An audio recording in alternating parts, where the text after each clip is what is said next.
إن الحمد لله نحمده ونستعينه ونستغفره ونؤمن به ونتوكل عليه ونعوذ بالله من شرور أنفسنا ومن سيئات أعمالنا من يهده الله فلا مضل له ومن يضلله فلا هادي له وأشهد أن لا إله إلا الله وحده لا شريك له وأشهد أن محمدا عبده ورسوله الذي أرسله بالحق بشيرا ونذيرا وداعيا إلى الله بإذنه وسراجا منيرا أما بعد فقد قال الله تبارك وتعالى في الكلام المجيد والفرقان الحميد بعد أعوذ بالله من الشيطان الرجيم بسم الله الرحمن الرحيم يا أيها الناس اتقوا ربكم الذي خلقكم من نفس واحدة وخلق منها زوجها وبث منهما رجالا كثيرا ونساء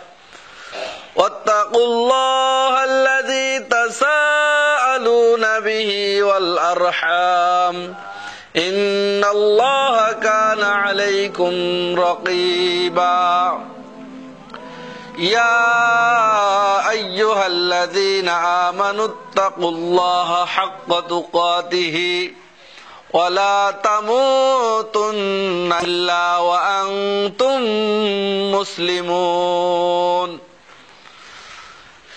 يا أيها الذين آمنوا اتقوا الله وقولوا قولا سديدا يصلح لكم أعمالكم ويغفر لكم ذنوبكم ومن يطيع الله ورسوله فقد فاز فوزا عظيما وقال تعالى رسلا مبشرين ومنذرين لئلا يكون للناس على الله حجة بعد الرسول إلى آخر الآية أو كما قال عليه الصلاة والسلام.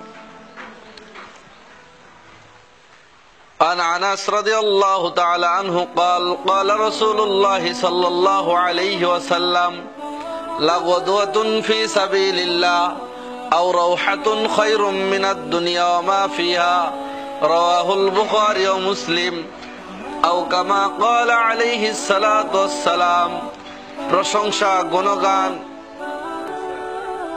মহান রব্বুল আলামিনের জন্য যে মহান রব্বুল আলামিন আমাদেরকে জুমার দিনে মসজিদে আসার জন্য তৌফিক দান করলেন, তারই বারগাহে শুকরিয়া আলহামদুলিল্লাহ। শত কোটি দুরূদ ও সালাম বর্ষিত হোক নবী মুহাম্মদুর রাসূলুল্লাহ সাল্লাল্লাহু আলাইহি ওয়াসাল্লামের উপর।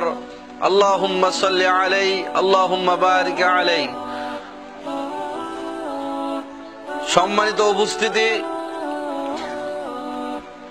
সংক্ষিপ্ত সময়ে জুমার খুতবায় আলোচ্য বিষয় আল্লাহর পথে দাওয়াত।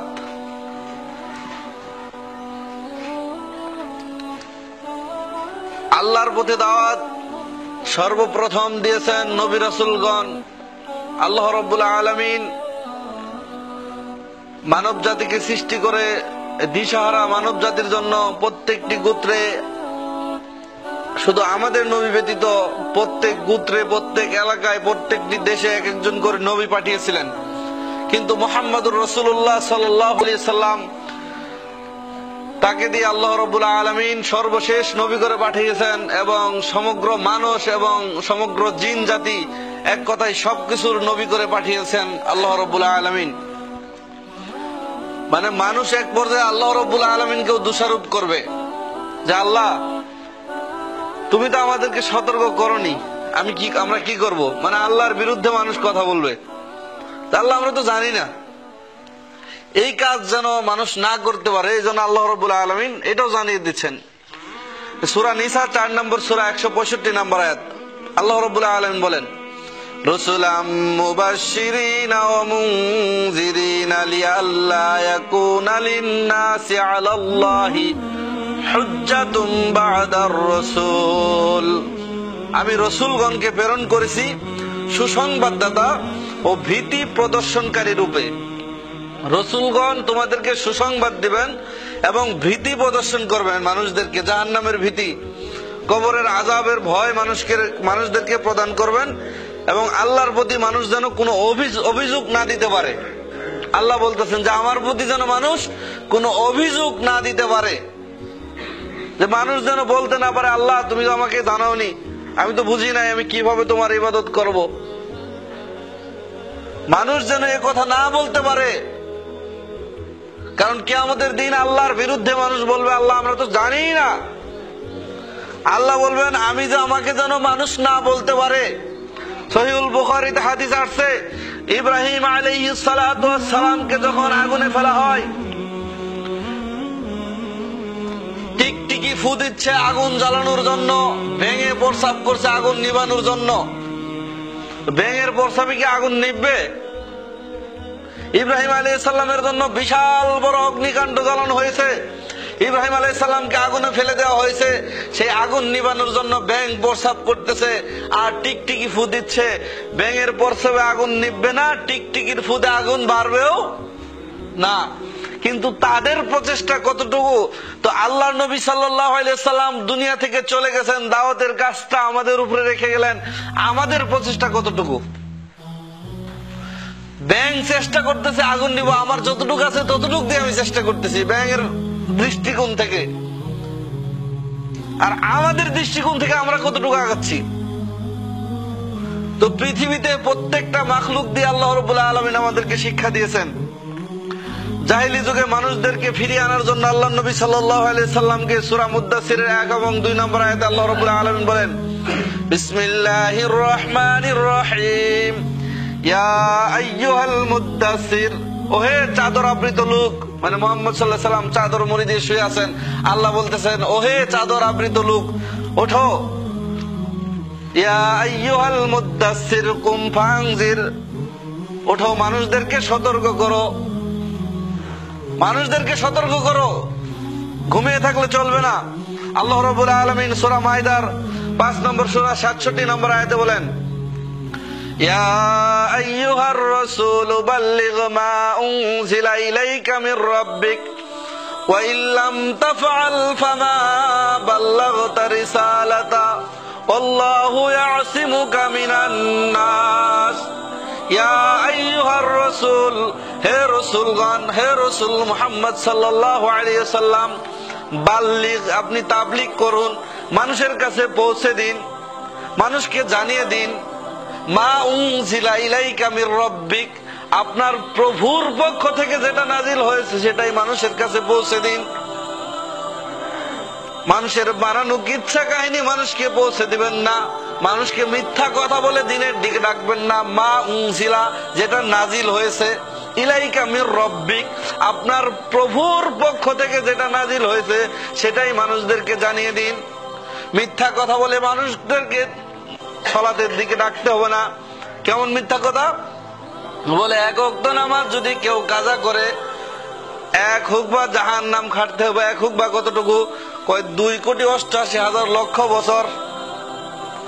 1 ওয়াক্ত নামাজ যদি কেউ কাজা করে তাহলে 2,88,00,000 বছর জাহান্নাম খাটা লাগে, তাহলে ওই লোক কি জীবনে নামাজ পড়বে? এই দাওয়াত যদি মানুষ বুঝে যে মানে হয়তো কোনো কাজের কারণে বা আপনার কোনো সমস্যা ছিল, জোহরের সালাতটা আসরের সময় পড়ছেন, থাকে না সমস্যা, এই সমস্যার কারণে যদি কোনো ব্যক্তি 1 ওয়াক্ত নামাজ কাজা পড়ে বা 1 ওয়াক্ত সালাত কাজা পড়ে, তার নাকি 2,88,00,000 বছর জাহান্নাম খাটানো লাগবে। এটা ফাজাইলে আমলের কথা, এটা তাবলীগ জামাতের কথা। তো তো এই কথা যদি একজন গরিব মানুষ শুনে, আমি তো জীবনে কত নামাজ পড়িনি, তাহলে পড়বো না, জাহান্নাম খাটতেই হবে। এই বাড়ি বুকলের কথা 2,88,88,000 লক্ষ বছর। আর রাসূল সাল্লাল্লাহু আলাইহি সাল্লাম 2 ওয়াক্তের সালাত একসাথে পড়ছেন। জিহাদের ময়দানে রাসূল সাল্লাল্লাহু আলাইহি সাল্লাম অনুমতি দিয়েছেন, এবং রাসূল সাল্লাল্লাহু আলাইহি সাল্লাম বলেছেন, যে ব্যক্তি ঘুমিয়ে যায়, ফজরের সময় জাগতে পারে না, হঠাৎ করে একদিন ঘুমিয়ে গেছে, 10টার সময় উঠছে, ওর 10টায় ফজর। রাসূল সাল্লাল্লাহু আলাইহি সাল্লাম ছাড় দিয়েছেন, কিন্তু মোল্লা ছাড় দেয় না। তাহলে মিথ্যা কথা বলে আল্লাহ বলতেছেন ডাকতে হবে না, মা উনজিলা ইলাইকা মির রাব্বিক, তোমার প্রভুর পক্ষ থেকে যেটা নাজিল হয়েছে সেটাই মানুষের মাঝে পৌঁছে দাও। ওয়া ইল্লাম তাফআল, যদি আপনি এটা না করুন, আপনি যদি না করেন, ফামা বাল্লাগতা রিসালাতা, আপনার উপর যেই নবুয়তের দায়িত্ব এসেছিল, যেই বার্তা এসেছিল, ফামা বাল্লাগতা রিসালাতা, আপনি এই দায়িত্ব পালন করলেন না। আর যদি আপনি এই দায়িত্ব পালন করেন, আল্লাহু ইয়াসিমুকা মিনান নাস, যত দুনিয়াবি সমস্যা হবে মানুষের মধ্যে চলাফেরা করতে গিয়ে, আল্লাহু ইয়াসিমুকা মিনান নাস, আল্লাহ আপনাকে হেফাজত করবেন, আল্লাহ আপনার সমস্যার সমাধান করে দিবেন। আল্লাহ হেফাজতকারী, আল্লাহ মানুষদের হাত থেকে আপনাকে হেফাজত করবে। মানুষ মারতে আসবে, গালি দিবে, আল্লাহ আপনাকে হেফাজত করবে। তাহলে দাওয়াতের কাজ করলে আল্লাহ হেফাজত করবে। এখন এই আয়াত কোরআনে আছে না নাই? একটু হু হা করেন, তাহলে বুঝবো যে ঘুমান নাই আপনারা। আল্লাহ কোরআনে আয়াত, কিয়ামত পর্যন্ত মানুষ আসবে, আয়াত পড়বে, নবী নাই। এই আয়াত এখন কার উপরে, কার জন্য? আমাদের জন্য না গরু ছাগলের জন্য? আমাদের জন্য আয়াত কোরআনে আছে। আমরা যদি এখন না মানি, তাহলে কি আমল হবে? এর জন্য জবাবদিহি করতে হবে না? আল্লাহ স্বয়ং দায়িত্ব এড়িয়ে যাচ্ছেন, আল্লাহকে জিজ্ঞাসা করার কেউ নাই, তবু আল্লাহ বলতেছেন যে আমি রাসূল পাঠানোর মাধ্যমে তোমাদের কাজ আমি শেষ করে দিলাম। কিন্তু আমাদেরকে যখন জিজ্ঞাসা করা হবে, মানুষের বিবেক যখন আল্লাহ রাব্বুল আলামিন সৃষ্টি করলেন, বিবেককে বলল বিবেক তুমি সামনে যাও, বিবেককে বলল পিছনে যাও, বিবেক পিছনে গেল, বিবেক দাঁড়িয়ে উঠলো। আল্লাহ রাব্বুল আলামিন বললেন এই বিবেকের হিসাব একদিন হবে। এই জন্য আল্লাহ বলছে দুনিয়াটা মানুষ ভালো বোঝে, আখিরাত সম্বন্ধে মগা হয়ে যায়। দুনিয়ার কোথায় কি করতে হবে সবই বোঝে, কিন্তু আখিরাত বুঝে না। আল্লাহ রাব্বুল আলামিন কিয়ামতের দিন জিজ্ঞাসা করবেন। আর মুহাম্মদ সাল্লাল্লাহু আলাইহি সাল্লাম দাওয়াত দিতে গিয়ে নিজের পক্ষ থেকে কোনো কথা বলেন নাই। সূরা হাক্কর মধ্যে আল্লাহ রাব্বুল আলামিন বলছেন, ওয়ালাউ তাকাওয়ালা আলাইনা বা'দাল আকাওয়িল লাআখাযনা মিনহু বিল ইয়ামিন সুম্মা লাকাতা'না মিনহুল ওয়াতিন। ওয়ালাউ তাকাওয়ালা আলাইনা বা'দাল আকাওয়িল, মুহাম্মদ সাল্লাল্লাহু আলাইহি সাল্লাম মানুষকে দ্বীনের দাওয়াত দিতে গিয়ে যদি কোনো কথা নিজের মুখ থেকে বানিয়ে বলতেন, নিজের থেকে যদি বানিয়ে বলতেন, আল্লাহ রাব্বুল আলামিন তার ডান হাতটি ধরে ফেলতেন, ডান হাত ধরে কণ্ঠনালী ছিঁড়ে ফেলতেন, কেটে দিতেন।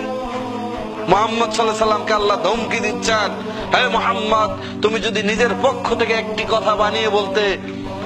ইমাম আবু হানিফা 40 বছর এশা রোজা ফজরের নামাজ পড়ছে, আপনার লাভ কি? কোনো লাভ নাই মিথ্যা কথা বলে। আল্লাহ বলছেন মুহাম্মদ যদি নিজের পক্ষ থেকে একটি কথা বানিয়ে বলতো, তাহলে তার ডান হাত ধরে ফেলে কণ্ঠনালী কেটে দিতাম। মুহাম্মদ সাল্লাল্লাহু আলাইহি সাল্লামকে ধমকি দিচ্ছেন, আর আমরা তো কত মিথ্যা কথাই না বলছি। তাহলে দাওয়াত দিতে গিয়ে মিথ্যা কথা বলা যাবে না, সত্য কথা বলে মানুষকে আহ্বান করতে হবে আল্লাহর দিকে। আল্লাহ রাব্বুল আলামিন বলেন সূরা কসস 87 নম্বর আয়াত, উদু ইলা রাব্বিকা ওয়ালা তাকুনান্না মিনাল মুশরিকিন, তুমি তোমার প্রতিপালকের দিকে আহ্বান করো, অবশ্যই তুমি মুশরিকদের অন্তর্ভুক্ত নয়। এখানে বোঝা যাচ্ছে যে দাওয়াত না দিলে, যারা দাওয়াত দেয় না তারা মুশরিকদের অন্তর্ভুক্ত। দাওয়াত দিতে হবে, এটাই ফরজ। দাওয়াত দেওয়াটা কি ফরজ, কারণ দাওয়াত যদি আলেম ওলামা মানুষদেরকে না দেয়, তাহলে মানুষ কিভাবে জানবে? কোন শিক্ষার ব্যবস্থা নাই। আমাদের সমাজখন সারা বাংলাদেশে একই অবস্থা। যাকে 2 কথা শিখাইতে যাবেন, সে আর উল্টা আপনাকে শুনিয়ে দিবে। মুসলিমের কাজ হলো একে অপরকে দাওয়াত দিবে, হকের উপদেশ দিবে, ধৈর্য ধারণের উপদেশ দিবে। কিন্তু মুসলিম এখন উপদেশ দিচ্ছে না, সুন্দর ব্যবহার মুসলিমের নাই। এজন্য আল্লাহ বলতেছেন যে সুন্দর ব্যবহার করে মানুষকে তুমি ডাকবে, কিন্তু এই সুন্দর ব্যবহারটা নিয়ে গেছে ইহুদি খ্রিস্টানরা। তারা সুন্দর আচরণ করে আপনাকে টাকা দিয়ে দিচ্ছে, এই টাকা নিয়ে মানুষ সুদের মধ্যে ঢুকে যাচ্ছে, ঈমান নষ্ট হয়ে যাচ্ছে, খ্রিস্টান পর্যন্ত বানাচ্ছে এনজিও গুলি টাকা দিয়ে দিয়ে। আমাদের ব্যবহারগুলি তারা নিয়ে গেছে। আমাদের যদি টাকা কেউ হাওলাত দেয়, ওই টাকা আর সহজে দেয় না, কিন্তু সুদের উপরে নিলে ঠিকই দেয়। আল্লাহ রাব্বুল আলামিন বলছেন সূরা ইউসুফ 108 নম্বর আয়াত, কুল হাযিহি সাবিলি আদউ ইলাল্লাহ আলা বাসিরাতিন আনা ওয়া মান ইত্তাবা'আনি ওয়া সুবহানাল্লাহি ওয়া মা আনা মিনাল মুশরিকিন। কুল হাযিহি সাবিলি আদউ ইলাল্লাহ, হে নবী আপনি বলুন, কুল আপনি বলুন, আমি এবং আমার অনুসারীগণ, কে? আমি এবং আমার অনুসারীগণ ডাকি আল্লাহর দিকে জাগ্রত জ্ঞান সহকারে। তাহলে নবীর অনুসারী লাগে, একাকী অনুসারী হওয়া যায়? একজন দিকে অনুসারী হয়? অনুসারী হইতে কিছু লোক লাগে। নবী সাল্লাল্লাহু আলাইহি সাল্লামের মানুষ ছাড়া চলে নাই দাওয়াত, আমাদেরও দাওয়াত আপনাদের ছাড়া চলবে না। মুহাম্মদ সাল্লাল্লাহু আলাইহি সাল্লাম পৃথিবীর শ্রেষ্ঠ মানুষ, তিনি দাওয়াত দিতে গিয়ে মানুষ লাগছে, অনুসারী লাগছে। আবু বকর সিদ্দিক, ওমর ফারুক, আলী রাদিয়াল্লাহু তাআলা আনহু, সাদ বিন মুআজ রাদিয়াল্লাহু তাআলা আনহু, এরা ছিলেন মুহাম্মদ সাল্লাল্লাহু আলাইহি সাল্লামের সাথী। তারা সবাই মিলে দাওয়াত দিয়েছেন, কিন্তু আমরা একা একা দাওয়াত দিতে যাই আমরা ধরা খেয়ে যাচ্ছি। ঐক্যবদ্ধ থাকতে হবে, সংঘবদ্ধ ভাবে। আল্লাহ এখানে বলছেন সংঘবদ্ধ ভাবে দাওয়াত দেওয়ার জন্য। কুল হাযিহি সাবিলি আদউ ইলাল্লাহ আলা বাসিরাতিন আনা ওয়া মান ইত্তাবা'আনি, আমি এবং আমার অনুসারীগণ ডাকি আল্লাহর পথে জাগ্রত জ্ঞান সহকারে। ও সুবহানাল্লাহ, আল্লাহ হলেন পবিত্র। ওয়া মা আনা মিনাল মুশরিকিন, আমি মুশরিকদের অংশীবাদীদের অন্তর্ভুক্ত নই। তাহলে জাগ্রত জ্ঞান সহকারে আল্লাহর পথে ডাকতে হবে, জ্ঞান ছাড়া ডাকা যাবে না। জ্ঞান ছাড়া ডাকা যাবে না, আগে পড়ালেখা করতে হবে। আল্লাহ বলছেন প্রথমই কথা, ইসলামের প্রথম কথা কি? প্রভুর নামে পড়ো, আল্লাহর নামে পড়ো, যিনি তোমার রব তার নামে পড়াশোনা করো। তো আমাদের তো আল্লাহর নামে পড়াশোনা নাই। প্রথম শুরু হয় হাট্টিমা টিম টিম দিয়ে, আম পাতা জোড়া জোড়া দিয়ে প্রথম শুরু হয়। তো আল্লাহ রাব্বুল আলামিনের যে শিক্ষা আমাদেরকে দিয়েছেন, ওই শিক্ষা যদি না মানি তাহলে আমাদের ধ্বংস অনিবার্য। আল্লাহ রাব্বুল আলামিন বলেন যে যারা মুমিন তাদের একটা বৈশিষ্ট্য আছে। যারা মুমিন, আমরা কি মুনাফিক? আমরা নিজেদের কি মুনাফিক স্বীকার করি? বলেন, আমরা নিজেদের কি স্বীকার করি? মুমিন স্বীকার করি। মুমিনদের গুণ আল্লাহ রাব্বুল আলামিন একটা গুণ দিয়েছেন, ওয়াল মুমিনুনা ওয়াল মুমিনাত, মুমিন পুরুষ মুমিন নারী, বাযুহুম আউলিয়াউ বায, একে অপরের বন্ধু শুভাকাঙ্ক্ষী। আর আমরা কি করি? একে অপরের জমির আল কাটি। মুমিন রইল? আল মুমিনুনা ওয়াল মুমিনাত, মুমিন পুরুষ মুমিন নারী, বাযুহুম আউলিয়াউ বায, একে অপরের বন্ধু শুভাকাঙ্ক্ষী। ইয়ামুরুনা বিল মারুফ, তাদের গুণ হলো কি? তারা সৎ কাজের আদেশ দেয়। ওয়া ইয়ানহাউনা আনিল মুনকার, অসৎ কাজ থেকে নিষেধ করে। বলে না যে চলো সিনেমা দেখে আসি। এদের গুণ হলো, এদের প্রথম বৈশিষ্ট্য হলো মুমিনের, যে অন্যায় কাজ দেখলে বাধা দিবে, সৎ কাজের আদেশ দিবে। এরপর আল্লাহ মুনাফিকদের গুণ বলতেছেন। যারা মুনাফিক তারা কি?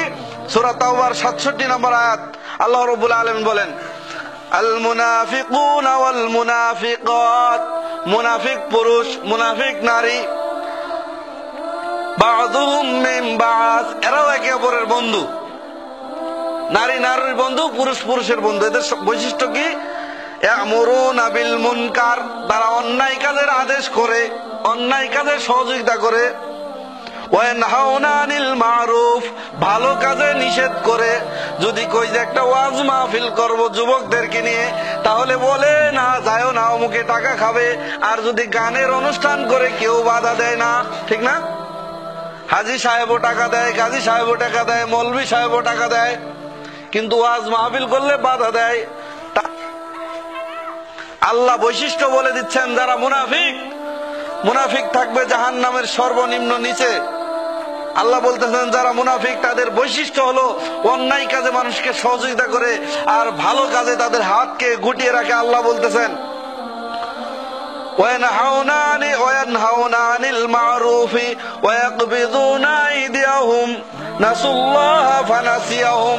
ভালো কাজে তাদের হাতকে গুটিয়ে রাখে।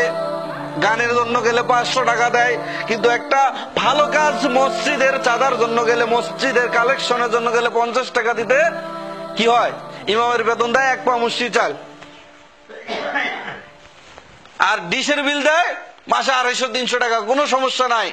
কারেন্ট বিল দেয়, কোনো সমস্যা নাই। ছেলে স্কুলে পড়ে, কোনো সমস্যা নাই। চাউলের বিল দেয়, কোনো সমস্যা নাই। ডাউলের বিল দেয়, কোনো সমস্যা নাই। যখনই মসজিদের কাজের জন্য দেয় 20 টাকা দেয়, 3 দিন ঘুরাইয়ে দেয়। আল্লাহ বলছেন ওয়ায়াকবিদুনা আইদিয়াহুম, তারা ভালো কাজে হাতটা পকেটের মধ্যে ভরে রাখে, দিতে চায় না। নাসুল্লাহ, তারা আল্লাহকে ভুলে গেছে, আল্লাহ তাদেরকে ভুলে গেছে, তারা আল্লাহর কাছে চায় না। তারা মনে করে এবার ফলন কম হয়েছে তাহলে আল্লাহ কম করে দিছে, আর যখন বেশি হয়েছে তখন নিজের জোরে হয়েছে, আমি এবার কাজ করছি ভালো, এবার ফলন ভালো হয়েছে। আর যখন খারাপ হয় তখন আল্লাহ আর দেখলো না, আমাদের এলাকায় দিল গজব। তা আল্লাহ বলতেছেন যে এরা ভালো কাজে হাতকে পকেটের মধ্যে গুটিয়ে রাখে, ভালো কাজে হাত আগিয়ে দেয় না। তাহলে আমরা কি মুনাফিকদের মধ্যে পড়তে চাই? কি ঘুমাই গেছেন নাকি? মুনাফিকদের মধ্যে পড়তে চাই? যদি না চাই তাহলে ভালো কাজে কি করতে হবে? সহযোগিতা করতে হবে, অন্যায় কাজে নিষেধ করতে হবে। মুনাফিকের স্থান হবে জাহান্নামের সর্বনিম্ন নিচে। আল্লাহর নবী সাল্লাল্লাহু আলাইহি ওয়াসাল্লাম সাহাবীদেরকে নিয়ে বসে আছেন, এমত অবস্থায় বিকট একটি আওয়াজ হলো। রাসূল সাল্লাল্লাহু আলাইহি সাল্লাম বললেন, সাহাবীরা তোমরা কি বলতে পারো সহিহ মুসলিমের হাদিস এটা কিসের আওয়াজ? তখন রাসূল সাল্লাল্লাহু আলাইহি সাল্লামের সাহাবীরা বললেন যে আল্লাহ এবং তার রাসূলই ভালো জানেন। তখন রাসূল সাল্লাল্লাহু আলাইহি সাল্লাম বললেন, আজকে থেকে 70 বছর আগে জাহান্নামের সর্বনিম্ন জায়গাটা দেখার জন্য আল্লাহ রাব্বুল আলামিন মানুষকে দেখানোর জন্য একটি পাথর ছেড়ে দিয়েছিল। ওই পাথর পৌঁছতে 70 বছর লেগে গেছে। আপনি বিমানে উঠে একটি 1-2.5 কেজি ওজনের ইট ছেড়ে দিবেন, দুনিয়ার জমিনে পড়তে সর্বোচ্চ 1 মিনিট সময় লাগবে। ওই আসমানের আকাশের যে লাল যেটা আমরা আব বলি বা পানি বলি, মেঘ জমে রয়েছে, ওখান থেকে যদি একটা ইট ছেড়ে দেন সর্বোচ্চ 1 মিনিট লাগবে। তো আমি ধরি যে 10,000 ওজনের একটা পাথর, 10,000 মণ ওজনের পাথর যদি আল্লাহ রাব্বুল আলামিন ছেড়ে দিয়ে থাকেন, কথার কথা ওটা কত স্পিডে পড়ছে উপর থেকে? আল্লাহ রাব্বুল আলামিন ছেড়ে দেওয়ার পরও 70 বছর লাগছে জাহান্নামের সর্বনিম্ন জায়গায় পড়তে। ওই জাহান্নামের সর্বনিম্ন জায়গায় থাকবে মুনাফিক তারাই যারা ভালো কাজে বাধা দেয়, অন্যায় কাজে সহযোগিতা করে, ওরাই হলো মুনাফিক। আল্লাহ রাসূল সাল্লাল্লাহু আলাইহি ওয়াসাল্লাম বলছেন, আল্লাহ বলছেন যে মুনাফিক ইন্নাল মুনাফিকিনা ফিদ দারিকিল আসফালি মিনান নার, মুনাফিক থাকবে জাহান্নামের নিচে। যে জাহান্নাম একটা মানুষ পড়তে লাগবে 70 বছর, তোকে উঠাবে কিভাবে? আল্লাহ রাসূল সাল্লাল্লাহু আলাইহি ওয়াসাল্লাম বলছেন মুনাফিক ওই ব্যক্তি যে ব্যক্তি কষ্ট হয় এশার সালাত আর ফজরের সালাত জামাতে পড়তে। এশার সালাত জামাতে পড়তে যার কষ্ট হয় ওই মুনাফিক। আল্লাহ রাসূল সাল্লাল্লাহু আলাইহি ওয়াসাল্লাম বলছেন ফজরের সালাত যার জামাতে পড়তে কষ্ট হয় ওই মুনাফিক। তাহলে এবার হিসাব করেন যে কে কে মুনাফিকের মধ্যে আছি, তাড়াতাড়ি তওবা করি। এশার সালাতে ফজরের সালাতে কার কার কষ্ট হয়? আল্লাহ বলছেন ওরা হলো, রাসূল সাল্লাল্লাহু আলাইহি ওয়াসাল্লাম বলছেন ওরা হলো মুনাফিক। অতএব সাবধান, আল্লাহ রাব্বুল আলামিনের ধরা বড় কঠিন। আল্লাহ রাব্বুল আলামিন যদি ধরেন তাহলে কোনো পার নেই। মানুষকে দাওয়াত দিতে হবে। নূহ আলাইহিস সালামকে আল্লাহ জিজ্ঞাসা করবেন, হে নূহ, তোমাকে তো নবী করে পাঠানো হয়েছিল, তুমি কি করেছো? নূহ আলাইহিস সালাম বলবেন, আল্লাহ আমি রাতেও দাওয়াত দিয়েছি, দিনেও দাওয়াত দিয়েছি, মানুষ আমার কথা শুনেনি। তখন বলবে তোমার সাক্ষী কি? তখন আমাদের নবী সহ আমরা উম্মতে মুহাম্মদী নূহ আলাইহিস সালামের সাক্ষী হব। 950 বছর নূহ আলাইহিস সালাম দাওয়াত দিয়েছেন মানুষদেরকে, কিন্তু নূহ আলাইহিস সালামের কথা শুনেন নাই তার জাতি। আমিও আপনাদেরকে আমার এলাকা হিসেবে আপনাদেরকে দাওয়াত দিতে চাই। আমিও আল্লাহ রাব্বুল আলামিন আল্লাহ নবী সাল্লাল্লাহু আলাইহি সাল্লামকে দিয়ে সতর্ক করেছেন তিনটি কথা দিয়ে, সহিহ মুসলিমের হাদিস। তিন ব্যক্তিকে দিয়ে কিয়ামতের দিন জাহান্নাম আল্লাহ উদ্বোধন করবেন। কোন কাফেরকে দিয়ে আল্লাহ জাহান্নাম উদ্বোধন করবেন না। যখন চুলা জ্বালানো হয়, চুলা যখন জ্বালানো হয় তখন কিন্তু কাঁচা খড়ি দিলে চুলা ধরে না। ইটের ভাটার মধ্যে প্রথমেই যদি কাঁচা খড়ি দেন, ইটের ভাটা জ্বলবে? ঘুম পারবেন না। মনোযোগ সহকারে একটি কথা শুনুন।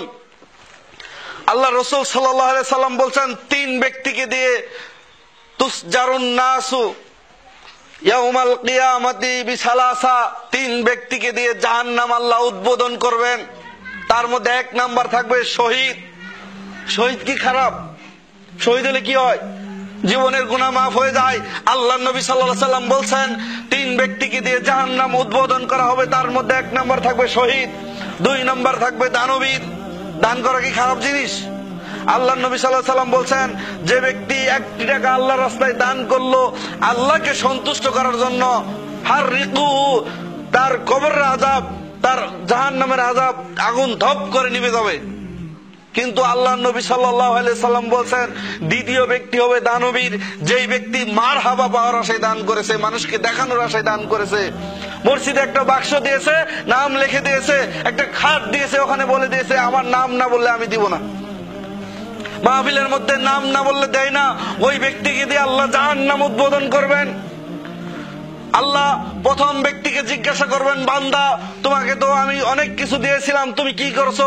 তখন বলবে আল্লাহ তোমার দ্বীনের জন্য আমার জীবনকে বিলিয়ে দিয়েছি, আমি শহীদ হয়ে গেছি।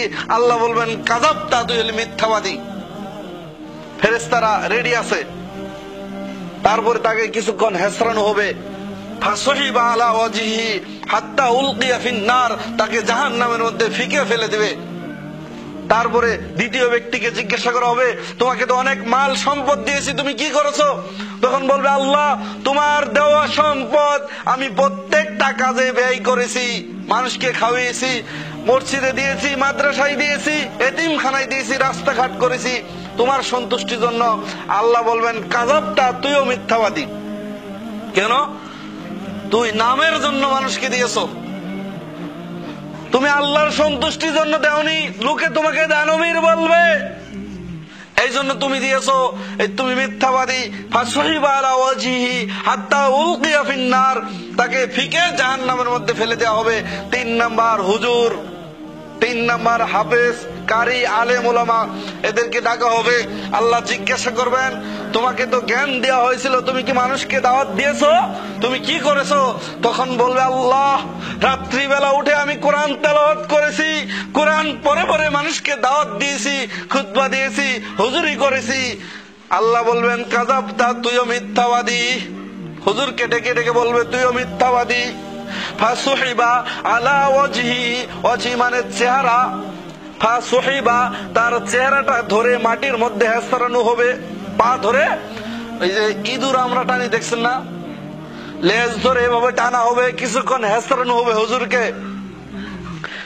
ফেরেশতারা রেডি আছেন। আল্লাহ বলার সাথে সাথে আল্লাহ যখন বলবে কাযাবতা, তুই মিথ্যাবাদী, লোকে তোমাকে আলেম বলবে, লোকে তোমাকে ভালো মানুষ বলবে, এই জন্য তুমি মানুষের মধ্যে এই কাজ করেছো। আল্লাহ রাব্বুল আলামিন তখন পা ধরে হেসরিয়ে হেসরিয়ে জাহান্নামের মধ্যে ফাউলকিয়া ফিন্নার, ফিকে ফেলে দিবেন। এই 3 ব্যক্তিকে দিয়ে আল্লাহ জাহান্নাম উদ্বোধন করবেন। এই কথার ভয়ে আমার এলাকার মানুষকে আমি বলতে চাই, অন্যায় কাজ ছেড়ে দিয়ে ভালো পথে চলে আসুন, ভালো কাজ করুন, মুনাফিক সাজবেন না, অন্যায় কাজে সহযোগিতা করবেন না, ভালো কাজে সহযোগিতা করুন। এই আমার দাওয়াত দেওয়ার দরকার, আমি দিলাম আপনাদেরকে, বাকিটা আপনাদের ইচ্ছা, আপনারা কি করবেন। আল্লাহ রাব্বুল আলামিন আমাদেরকে যেই দায়িত্ব দিয়েছিলেন, আমরা সেই দায়িত্ব আপনাদের মাঝে পৌঁছে দিলাম। আমরা সব সময় আপনাদের কাছে থাকতে পারি না, আল্লাহ রাব্বুল আলামিনের কথা আপনাদের কাছে পৌঁছে দিলাম। আল্লাহ রাব্বুল আলামিন যে দায়িত্ব দিয়েছিলেন আমার জাতির কাছে, আমার এলাকার কাছে পৌঁছে দিলাম যে আপনারা ভালো কাজে মানুষকে সহযোগিতা করুন। আপনার একটা টিভি আছে দোকানের মধ্যে, ওই দোকানের টিভি যদি 1000 লোক দেখে 1000 পাপ ডেইলি আপনার হবে, 1000 পাপ ডেইলি হবে। আল্লাহ নবী সাল্লাল্লাহু আলাইহি ওয়াসাল্লাম বলেছেন, মান দাআ বিদাওয়াল জাহিলিয়া, যে ব্যক্তি মানুষকে জাহিলিয়াতের দিকে দাওয়াত দেয়, যে ব্যক্তি মানুষকে অন্যায়ের দিকে দাওয়াত দেয়। হাদিসটির উল্লেখ রয়েছে মুসনাদে আহমদ মিশকাত 3694 নম্বর হাদিস, 3694 নম্বর হাদিস। আল্লাহ রাসূল সাল্লাল্লাহু আলাইহি সাল্লাম বলেছেন, মান দাআ বিদাওয়াল জাহিলিয়া, যে ব্যক্তি মানুষকে মূর্খতার দিকে ডাকে, জাহিলিয়াতের দিকে ডাকে। সিনেমা দেখানো কি জাহিলিয়াতের দিকে ডাকে না? জাহিলিয়াত মানে কি? মূর্খতার দিকে, অন্ধকারের দিকে। মান দাআ বিদাওয়াল জাহিলিয়া, যে ব্যক্তি মানুষকে জাহিলিয়াতের দিকে ডাকে, ফাহুয়া মিন জুসা জাহান্নাম, ওই ব্যক্তির থাকার জায়গা জাহান্নাম, ওই ব্যক্তির ঠাই হবে জাহান্নাম। ওয়াইন সামা, যদি ওই ব্যক্তি সিয়াম পালন করে, রোজা রাখে, ও সাল্লা, যদি ওই ব্যক্তি সালাত আদায় করে, ও জাআম আন্নাহু মুসলিম, যদি ওই ব্যক্তি বলে আমি কি মুসলমান না, আমি খাঁটি মুসলমান, তবুও সে জাহান্নামে যাবে। আপনি বলেন আমি তো নামাজ পড়ি, সমস্যা কি? এদিকে নামাজ পড়ি, এদিকে গুনাহ করি, দুইটা কাট হয়ে যায়, কি সুন্দর কথা। আল্লাহ নবী সাল্লাল্লাহু আলাইহি ওয়াসাল্লাম বলছেন ওই ব্যক্তি জাহান্নামে যাবে। ওই ব্যক্তি নিজেকে যদি পাক্কা মুসলমান দাবি করে, সে জাহান্নামে যাবে। অতএব জাহিলিয়াতের দিকে মানুষকে ডাকবেন না। আল্লাহ রাসূল সাল্লাল্লাহু আলাইহি ওয়াসাল্লাম বলছেন, সহিহ বুখারীর 2600 সহিহুল বুখারীর হাদিস 2792 নম্বর হাদিস, আনাস রাদিয়াল্লাহু তাআলা আনহু বলেন, রাসূল সাল্লাল্লাহু আলাইহি ওয়াসাল্লাম বলেছেন, লা গাদওয়াতুন ফি সাবিলিল্লাহ আও রাওহাতুন খায়রুম মিনাদ দুনিয়া ওয়া মা ফিহা, যে ব্যক্তি তার কোন একটি সকাল অথবা কোন একটি বিকাল আল্লাহর রাস্তায় ব্যয় করে দিল, আল্লাহর রাস্তায় দাওয়াতি কাজ করলো, মানুষকে ভালো পথে আহ্বান করলো, ওই ব্যক্তি সারা পৃথিবী বিক্রি করে যদি এক পালায় রেখে আল্লাহর রাস্তায় দান করে দেয়, সারা পৃথিবীতে যা কিছু আছে সমস্ত সম্পদ, মাটি, গাড়ি, বাড়ি, স্বর্ণ, গহনা সবকিছু যদি বিক্রি করে আল্লাহর রাস্তায় দান করে দেয়, ওটার চেয়ে এই দাওয়াতি কাজের নেকি বেশি হবে। এটি হলো দাওয়াতি কাজের ফল। আল্লাহ রাব্বুল আলামিন কিয়ামতের দিন জিজ্ঞাসা করবেন, বান্দা তোমার মাথা তো ঘিলু দিয়েছিলাম, তুমি কি করেছো? কিয়ামতের দিন সর্বশেষ যে জান্নাতে যাবে, সর্বশেষ যে জান্নাতে যাবে, তাকে এই পৃথিবীর 10 পৃথিবী সমপরিমাণ সম্পদ আল্লাহ তাকে দিবেন। আপনি কত নিবেন? এই পৃথিবীর 10 পৃথিবী সমপরিমাণ সম্পদ আল্লাহ ওই ব্যক্তিকে দিবেন যে সর্বশেষ জান্নাতে যাবে। জান্নাত কি জিনিস এটা কি বোঝানো যাবে? এখন আল্লাহ রাব্বুল আলামিন কিয়ামতের দিন যখন সবকিছু জিজ্ঞাসা করবেন, আল্লাহ বলছেন, আল-ইয়াওমা নাখতিমু আলা আফওয়াহিহিম ওয়া তুকাল্লিমুনা আইদিহিম ওয়া তাশহাদু আরজুলুহুম বিমা কানু ইয়াকসিবুন। এমন একদিন আসবে, আল-ইয়াওমা নাখতিমু আলা আফওয়াহিহিম ওয়া তুকাল্লিমুনা আইদিহিম, তাদের মুখের মধ্যে মোহর মেরে দিবে, মুখ বন্ধ হয়ে যাবে, মুখ দিয়ে আর কথা বলতে পারবে না মানুষ। মুখ দিয়ে কত চাপাবাজি তুমি করেছো, এই মুখের মধ্যে পবিত্র খাবার ঢুকিয়ে দিয়েছো, এই মুখটা আল্লাহ বন্ধ করে দিবেন, মুখ দিয়ে কথা বলতে পারবে না। হাত কথা বলবে, আর এই পা সাক্ষী দিবে কোন জায়গায় কি অন্যায় করেছে, আল্লাহ রাব্বুল আলামিনের কাছে সাক্ষী দিবে। টপ টপ করে বলে দিবে, গায়ের চামড়াগুলি কথা বলবে, চোখও কথা বলবে, সবকিছু কথা বলবে, আর এই পা সাক্ষী দিবে। পা সাক্ষী দিবে, কোথায় গিয়েছিলে, কোথায় অন্যায় করেছিলে, রাত 10টা পর্যন্ত গান বাজনা করেছো, কিন্তু ফজরের সালাত তোমার পড়ার সুযোগ হয় নাই, রাত 10টা 12টা পর্যন্ত তুমি মানুষের গীবত করেছো, কিন্তু এশার সালাত পড়ার সুযোগ তোমার হয়নি। আল্লাহ রাব্বুল আলামিন জিজ্ঞাসা করবেন, তখন উপায় আছে? দুনিয়ার 50,000 বছর সমান আখিরাতের একদিন। আজকে থেকে আদম আলাইহিস সালাম এসেছিলেন কত বছর আগে? 50,000 বছর হয়েছে? হয় নাই, হয়নি। 50,000 বছর সমান একদিন। এখানে যদি রাখেন আপনি 50,000 টাকা, আর এখানে রাখেন 50 টাকা, সমান দেখা যাবে এটা? কোথায় 50,000 আর কোথায় 50 টাকা? তো দুনিয়ার জিন্দেগি হলো 60 বছর। এই 60 বছরের জন্য আমরা চুরি, ডাকাতি, জুয়া সব করতেছি, হারাম খাইতেছি, কিন্তু ওখানে গিয়ে কি জবাব দিব আল্লাহর কাছে? অতএব সাবধান। আজকের খুতবা এই পর্যন্ত সমাপ্তি। এখন আপনার কাছে আপনার মোটিভেশন ধরার জন্য আমি এখন আপনার কাছে একটা প্রস্তাব রাখবো। সেটি হলো এই যে এই যে এলাকার যুব সমাজ নষ্ট হচ্ছে, এর জন্য দায়ী কে? আমরা না তারা? কথা বলেন না কেন? আমরা না যুব সমাজ? আপনার ছেলে বিড়ি খাচ্ছে কার জন্য? আপনার জন্য। আপনার ছেলে আপনাকে বাহির করে দিচ্ছে কেন? আপনার ছেলে বৃদ্ধাশ্রমে পাঠাচ্ছে কেন? আমাদের জন্য। আল্লাহ বলেছিলেন যে 3 ব্যক্তি জান্নাতে যাবে না, 3 ব্যক্তি জান্নাতে যাবে না, লা ইয়াদখুলুল জান্নাহ। ওর মধ্যে এক ব্যক্তি হলো যে ব্যক্তি পিতামাতার সাথে খারাপ আচরণ করেও জান্নাতে যাবে না। তাহলে ওই হাদিস তো আমি সন্তানকে শিখাই নাই। কয়জন কোরআন পড়তে পারেন এখানে? কিয়ামতের দিন কোরআন সুপারিশ করবে। কয়জন পারেন কোরআন পড়তে? খালি মারা গেলে বাপ হুজুরকে ডেকে নিয়ে কোরআন পড়ান। কই জমি তো হুজুরকে দেন না। বাপের জন্য দোয়া করতে লাগাইতেন হুজুরকে, একটু জমি তো হুজুরকে লিখে দেন না। হুজুরকে ভাড়াটিয়া কামলা হিসেবে নিয়ে কোরআন পড়িয়ে দিলেন, আর আপনার আব্বা নাজাত পেয়ে গেল। ধর্ম কি পাগল পেয়েছে? হুজুর কোরআন পড়বে আর আপনি বসে বসে শুনবেন? হবে না, আপনাকে কোরআন শিক্ষা করতে হবে, আজই শিক্ষা করতে হবে।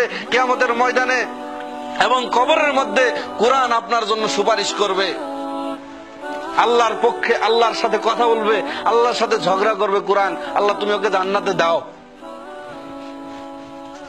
তাহলে কোরআন তো আমি জানি না, কোরআন পড়তে পারি না।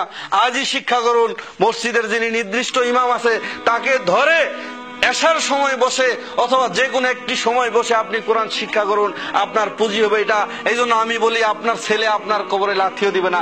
আপনার যে ছেলে আপনাকে একসঙ্গে ভাত খাওয়ায় না, আপনার কবরের পারে গিয়ে দোয়া করবে? অসম্ভব।